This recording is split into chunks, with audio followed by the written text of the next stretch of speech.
When I was at school, I ran competitively, so it was something I was always good at. I was actually very good at it, and it sort of became a lifelong habit.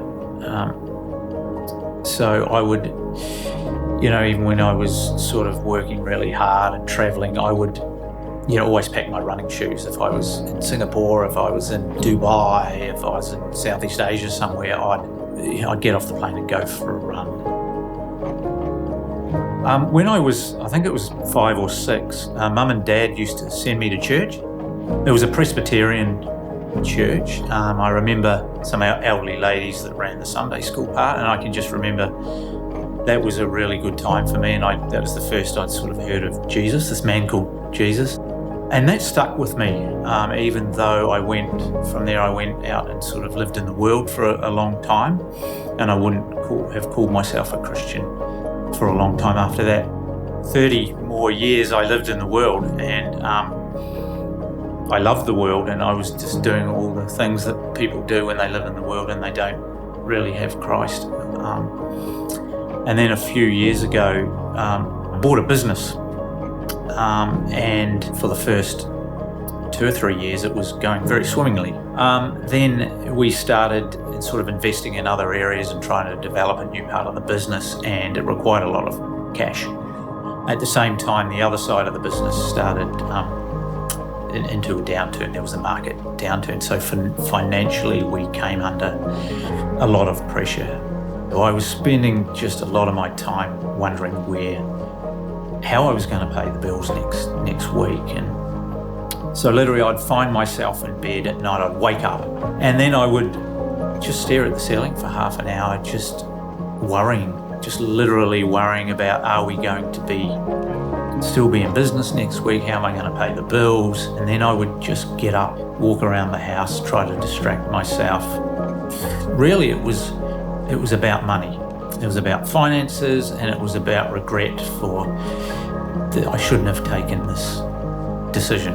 I guess I just had that man thing about not feeling comfortable sharing your weakness and sharing how you're really feeling. So I was dealing with a lot of that myself, and I could literally feel it was impacting my physical health, and I just really was struggling all around.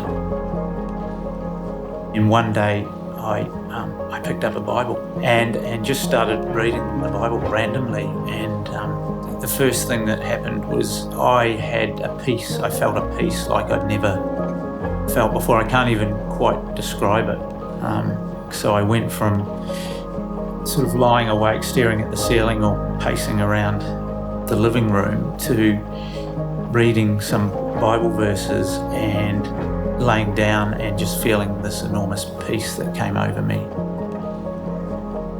One of my running routes took me past a Riverview church, and I used to run past there on all times of the days of the week, and occasionally on Sundays. And if I'm truthful about it, I was a little bit afraid to actually go in there and sort of find it, but a big part of me wanted to do that, and I was being drawn. So I'd run past and then stop by the door and stretch and sort of listen and sort of check out what was going on, but I didn't actually go in there. And then one day I mustered up the courage to sort of walk in, and I was a little bit fearful and sort of, I don't know anyone, what do I do? What happens here? What's the vibe of this place? And then a gentleman came straight up to me. He gave me a bit of a tour of the place and told me what it was about and sat me down, and that was amazing. That just relaxed me, and I felt a lot better about being there, and so I started attending. It's the tough times that really God uses those times to bring you closer to Him, and it's a bit, you feel a bit like the prodigal son, where you realise how far you've strayed, and then at some point you start running. And I feel like I'm running back towards the Father, and He never left me, and He's running towards me too, and He just so wants you to have that relationship with Him.